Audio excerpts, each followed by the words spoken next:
2019 मध्ये ठाकरेंनी आम्हाला धोका दिला असं फडणवीसांनी म्हटलं। राजकारणात कोणी हाताची घडी घालून बसून राहू शकत नाही असंही फडणवीस म्हणाले। राजकारणात वाट शोधावी लागते आणि जिवंत राहावं लागतं असंही वक्तव्य फडणवीसांनी केलं।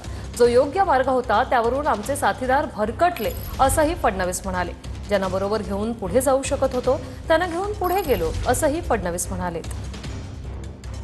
2019 में पूरी मेजॉरिटी मिलने के बाद और अनाउंस होने के बाद कि मेरे नेतृत्व में चुनाव लड़ा जा रहा है, मैं मुख्यमंत्री बनूंगा, ये प्राइम मिनिस्टर साहब ने अनाउंस करने के बाद उद्धव जी ने हमको धोखा दिया, शिवसेना ने हमको धोखा दिया।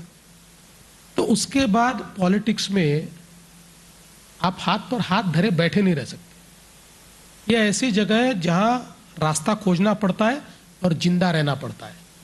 आप मर गए तो आपको कोई पूछने वाला नहीं है, इसलिए हमने रास्ता खोजा।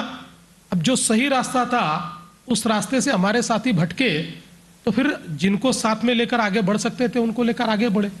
फडणवीसांना नीतिमूल्यांची चिंता वाटते, अवमूल्यनाची। हे वाचून जरा बरं वाटलं, कारण ज्यांचे दाऊद इब्राहिम बरोबर संबंध आहेत, ज्यांनी भ्रष्ट मार्गाने पैसा मिळवला किंवा संपत्ती गोळा केली, ज्यांना मोदी, शहा आणि फडणवीसांनी तुरुंगात टाकलं, हे सगळे लोक त्यांच्या मंत्रिमंडळात आहेत। आणि त्याला रंगसफेदी करण्यासाठी फडणवीस म्हणतात की नीतिमूल्यांच्या घसरणीची मला चिंता वाटते।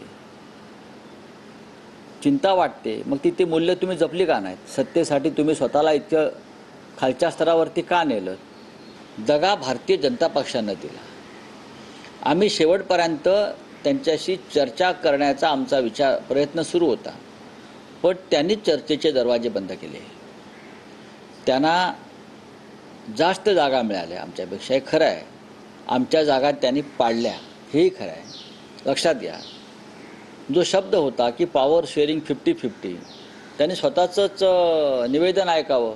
हॉटेल ब्ल्यू सी मधलं वरळीला जे बोलले आहेत ते अमित शहांचं निवेदन ऐकावं।